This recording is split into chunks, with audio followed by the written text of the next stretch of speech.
अस्सलाम वालेकुम dear student, आज का जो लेक्चर है वो है एम्स ऑफ क्लासिफिकेशन। हम लिविंग ऑर्गेनिज्म को ग्रुप्स और सब ग्रुप्स में किन किन मकसद किन किन मकासद के लिए रखते हैं, क्लासिफिकेशन के पीछे मकासद क्या है, इनकी ज़रूरत क्यों हमें पड़ती है, इनका मकसद क्या है। सो देखिए जी, एम्स में जो फर्स्ट नंबर एम है वो हमारे पास क्या है, प्लीज आप लोग सुनिए। To determine similarities and differences among organism so that they can be studied easily. Classification का एक मकसद यह है कि आप लिविंग ऑर्गेनिज्म के दरमियान सिमिलरिटीज और डिफरेंसेस को पढ़े ताकि इनकी स्टडी करना हमारे लिए बहुत ज्यादा आसान हो। अभी आप थोड़ा सा सोचें, अगर साइंटिस्ट लिविंग ऑर्गेनिज्म को ग्रुप्स में डिवाइड ना कर दे तो फिर लिविंग ऑर्गेनिज्म को स्टडी करना हमारे लिए आसान होता या बहुत ज्यादा मुश्किल होता? मुश्किल होता। क्लासिफिकेशन के बगैर लिविंग ऑर्गेनिज्म के दरमियान या लिविंग ऑर्गेनिज्म के बीच में जो सिमिलरिटीज है या डिफरेंसेस है, सो दोनों चीजों को लिविंग ऑर्गेनिज्म के अंदर क्लासिफिकेशन के बगैर समझना बहुत ज्यादा मुश्किल है। क्लासिफिकेशन का एक मकसद यह है कि जब साइंटिस्ट ऑर्गेनिज्म को ग्रुप्स और सब ग्रुप में डिवाइड करे ताकि ऑर्गेनिज्म को स्टडी करना आसान हो, ताकि आपको ये अंदाजा हो सके और आप आसानी से लिविंग ऑर्गेनिज्म के दरमियान जो सिमिलर कैरेक्टर है उनको आसानी से अंडरस्टैंड करें और लिविंग ऑर्गेनिज्म के दरमियान जो डिफरेंसेस हैं उसको भी आप लोग इजीली समझ सके। मिसाल के तौर पे यहां पर आप लोग देखिए, मैंने दो किस्म के एनिमल्स लिए हैं, एक ऑस्ट्रिच है और एक ईगल है, और ये दोनों मेरे पास बर्ड्स हैं। अब देखिए, क्लासिफिकेशन के वक्त साइंटिस्ट ने ऑस्ट्रिच और ईगल को बर्ड्स के ग्रुप में क्यों रखा? क्योंकि इन दोनों में बहुत ज्यादा कॉमन कैरेक्टर ऐसे थे जो आपस में वो मैच कर रहे थे। मिसाल के तौर पे, चूंकि ये दोनों बर्ड्स हैं तो ये दोनों अंडे देते हैं, इन दोनों में बीक है, हैव बीक। याद रखिए, ये दोनों बर्ड्स है, बर्ड्स में टीथ नहीं होते हैं, इनमें टीथ के जगह पर बीक है और बीक के जरिए से ये बाहर के एनवायरमेंट से फूड को कैप्चर करते हैं। ऐसे ही इनमें फीदर्स है और फीदर्स की मदद से ये उड़ते हैं। सो देखिए, ये सारी बातें, ये सारे पॉइंट्स इन दोनों में कॉमन है। तो इस कॉमन फीचर और कॉमन या सिमिलरिटीज की बुनियाद पर साइंटिस्ट ने इन दोनों एनिमल को बर्ड्स में रखा। लेकिन फिर क्लासिफिकेशन की मदद से आप लोगों को लिविंग ऑर्गेनिज्म के दरमियान डिफरेंसेस के बारे में भी मालूमात हो जाती है। फिर जब साइंटिस्ट ने क्लासिफिकेशन किया, क्लासिफिकेशन का एक फायदा ये भी हुआ कि फर्दर हमें इस चीज की भी इंफॉर्मेशन हासिल हो गई कि ये दोनों तो बर्ड्स है, लेकिन इन दोनों बर्ड्स में फिर एक डिफरेंसेस भी है। वो डिफरेंसेस ये है कि जो ऑस्ट्रिच है ये फ्लाइटलेस बर्ड्स है, इसके पर कमजोर है और इसके लेग्स, इसकी टांगे स्ट्रांग है, तो ये उड़ नहीं सकते हैं, बल्कि ये हमारी तरह जमीन पर रनिंग करते हैं, वॉकिंग करते हैं। और ऐसे अगर हम लोग देखें ईगल को, तो ईगल बर्ड्स में फिर फ्लाइंग बर्ड है। फ्लाइंग बर्ड का मतलब यह है कि इन बर्ड्स के लेग्स कमजोर है और इनके पर, इसके विंग्स क्या है, मजबूत है, तो ये अपने स्ट्रांग विंग के जरिए से आसानी से परवास करते हैं। सो देखिए, पहले इसको हमने रखा बर्ड्स ग्रुप में क्योंकि इन दोनों में सिमिलरिटीज बहुत ज्यादा थी, लेकिन इसमें चूंकि डिफरेंसेस भी है तो डिफरेंसेस के बाद हमने इसको फिर फर्दर सब ग्रुप में रखा। बर्ड्स में हमने ऑस्ट्रिच को उठाया, इसको फ्लाइटलेस बर्ड में रखा, और जो ईगल है उसको उठाकर हमने फ्लाइंग बर्ड में रखा। तो इट मीन क्लासिफिकेशन का एक मकसद ये हुआ कि आप क्लासिफिकेशन के बाद ऑर्गेनिज्म के अंदर जो सिमिलरिटीज हैं या जो डिफरेंसेस है, जो एक जैसे पॉइंट्स है, एक जैसे सिफात है या जो मुख्तलिफ कैरेक्टर्स है, क्लासिफिकेशन की वजह से आप उनको आसानी से स्टडी कर सकते हैं। तो पहला तो ये मकसद हुआ कि क्लासिफिकेशन के जरिए से एक ही ग्रुप के अंदर जो ऑर्गेनिज्म होते हैं उसमें सिमिलरिटीज का भी और डिफरेंसेस का भी पता चल जाता है। सेकंड नंबर एम क्या है? To provide an idea about the sequence of evolution of organism from simple to complex form। Classification का एक मकसद यह है कि हमें यह नॉलेज मिल जाए कि लिविंग ऑर्गेनिज्म किस सीक्वेंस में इवॉल्व हुए हैं। यहां पर आप लोग देखिए, एक लफ्ज आया है जिसको हम एवोल्यूशन कहते हैं। एवोल्यूशन एक ऐसा इर्तिकाई नजरिया है, एवोल्यूशन मीन इर्तिका। ये एक ऐसा नजरिया है जो हमें ये इंफॉर्मेशन देती है कि साइंटिस्ट का ये क्लेम है, ये दावा है, उनकी ये सोच है कि जितने भी लिविंग ऑर्गेनिज्म दुनिया में आए हैं ना, तो ये एक टाइम पर नहीं आए हैं, बल्कि ये एक दूसरे के बाद सिंपल फॉर्म से कॉम्प्लेक्स फॉर्म में आए हैं। साइंटिस्ट का दावा ये है कि पहले दुनिया में आया है बैक्टीरिया, बैक्टीरिया के बाद फिर ये बाद में फिर आपके पास कॉम्प्लेक्स फॉर्म में ऑर्गेनिज्म आते रहे। तो सीक्वेंस ऑफ एवोल्यूशन का मतलब यह है कि कैसे ऑर्गेनिज्म एक तरतीब में एक दूसरे के बाद पैदा हुए हैं। इसका मतलब है सीक्वेंस ऑफ इवोल्यूशन। तो जब भी आपने सीक्वेंस ऑफ इवोल्यूशन को जानना है क्लासिफिकेशन की मदद से जान सकते हैं। अगर साइंटिस्ट लिविंग ऑर्गेनिज्म को ग्रुप में क्लासिफाइड ना करते, क्लासिफिकेशन के बगैर लिविंग ऑर्गेनिज्म का जो सीक्वेंस ऑफ इवोल्यूशन है उसको अंडरस्टैंड करना फिर हमारे लिए मुश्किल होता है। मिसाल के तौर पे अभी हम आते हैं कंसेप्ट के ऊपर। यहां पर मैंने एनिमल में एक खास ग्रुप लिया है जिसको हम बोलते हैं वर्टिब्रेट्स।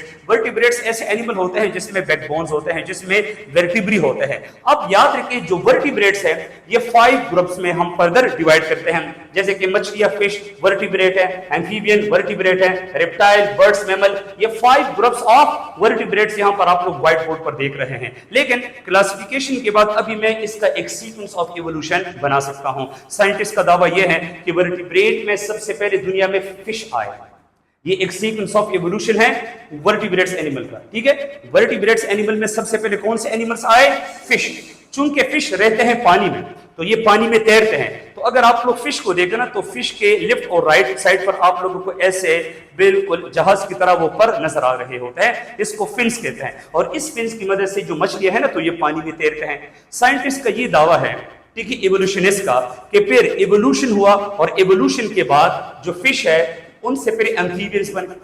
अब ये जो एम्फीबियंस है तो फिर इसमें फिन्स नहीं है, क्योंकि एम्फीबियन ऐसे एनिमल है जो पानी और खुश्की दोनों पर रहते हैं। लिहाजा अगर एम्फीबियंस में भी फिन्स होते हैं तो फिर ये पानी में तो तैर सकते हैं लेकिन ये खुश्की पर चल नहीं सकते, क्योंकि खुश्की पर चलने के लिए आप लोगों को फिन्स के जगह पर लिम्स की जरूरत है। जैसे कि हमारी बाजू है और टांगे है, ये हमारे लिम्स है।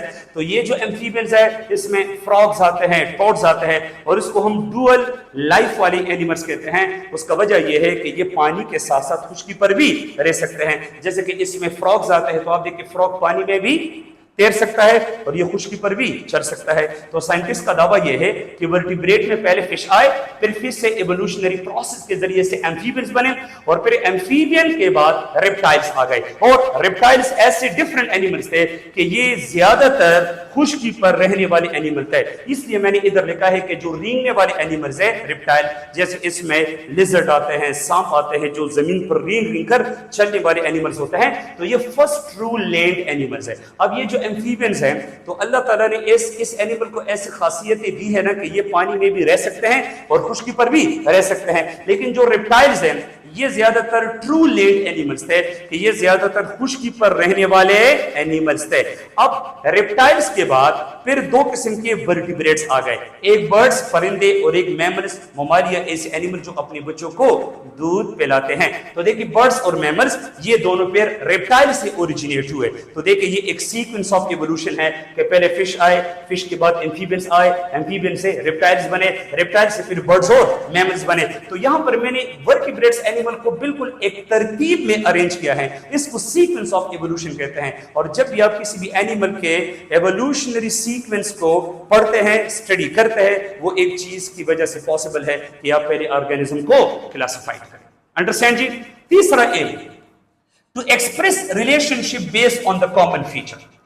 कॉमन फीचर का मतलब यह है कि कुछ खुसूसियात मुख्तलिफ एनिमल में ऐसे होते हैं कि वो एक तरह होते हैं, एक जैसे होते हैं, कि एक खासियत अगर एक एनिमल में होती है वही सेम खासियत आपको दूसरे एनिमल में भी मिलेगी।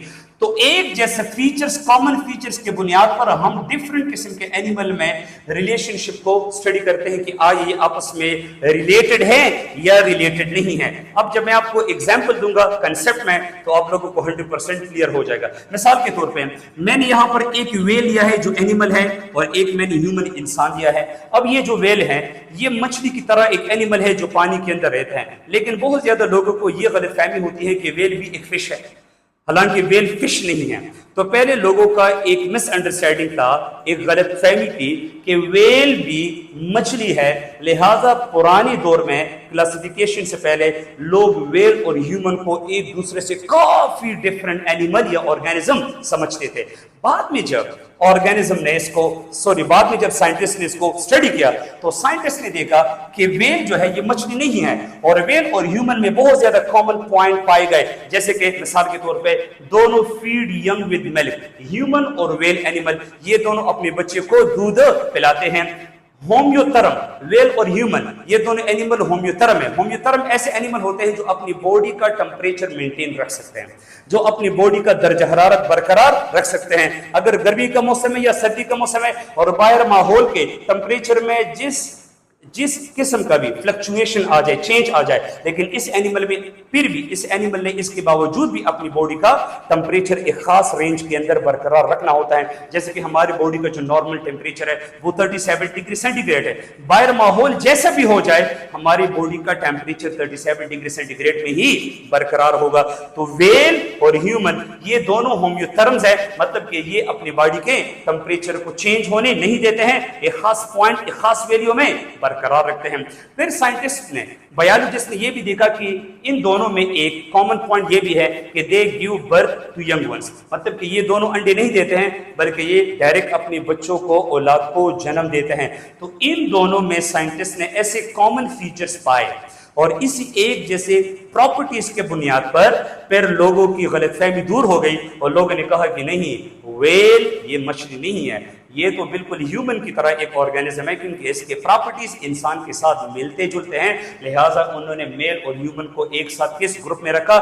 मैमल्स, ममालिया के ये ऐसे एनिमल्स होते हैं जिसमें मेमोरी ग्लैंड्स होते हैं और ये अपने बच्चे को पैदाइश के बाद दूध पिलाते हैं। अंडरस्टैंड जी? तो देखिए, क्लासिफिकेशन के बाद हमें यह भी अंदाजा हो जाता है कि ऐसे डिफरेंट एनिमल जिसको आप देखें तो आपका जहन मानता है कि ये एक दूसरे से काफी डिफरेंट है, लेकिन क्लासिफिकेशन के बाद हमें यह अंदाजा हो जाता है कि अगर देखने में ये एक दूसरे से मुख्तलिफ एनिमल लगते हैं, लेकिन इसमें एक जैसे प्रॉपर्टीज है और एक जैसे प्रॉपर्टीज के बुनियाद पर ये एक ही ग्रुप में रखे गए, दैट इज कॉल्ड मेमल। एक सेकंड एग्जांपल अगर आप लोग देखें, बेट और बर्ड। बेट चमगादड़ है, बर्ड परिंदा है। तो देखिए, बहुत ज्यादा लोगों के पहले दौर में ये भी मिसअंडरस्टैंडिंग थी कि बेट और बर्ड्स ये सेम एनिमल्स है, क्योंकि बेट चमगादड़ भी परिंदे की तरह उड़ता है, लेकिन बेट बर्ड नहीं है। बाद में जब क्लासिफिकेशन के बाद हमने देखा तो साइंटिस्ट ने ये प्रूव करके दिखाया कि जो बेट है इसके ज्यादा खुसूसियात मिलते हैं मेमल्स के साथ। हालांकि ये बर्ड्स की तरह उड़ते हैं, लेकिन इनमें मेमल्स की तरह मेमोरी ग्लैंड्स है। ये मैमल्स की तरह औलाद पैदा करने वाले जानवर है, लिहाजा बेट को बर्ड में नहर नहीं रखा गया बल्कि इसको मैमल्स में रखा गया। अंडरस्टैंड जी? हालांकि यहाँ पे देखिए, ये दो एनिमल्स आपस में सेम नहीं लगते हैं, लेकिन इसका आपस में बहुत क्लोज रिलेशन है। यहाँ पर ये दोनों आपस में सेम लगते हैं, लेकिन ये बहुत हद तक प्रॉपर्टीज के बुनियाद पर एक दूसरे से डिफरेंट है। अच्छा, फिर जो लास्ट एम है वो ये है कि क्लासिफिकेशन का एक मकसद ये भी है कि आप टू नेम, कि आप ऑर्गेनिज्म को एक साइंटिफिक नाम दें and place the organism in a proper group, और उसको क्लासिफिकेशन में एक खास ग्रुप में आप रखें।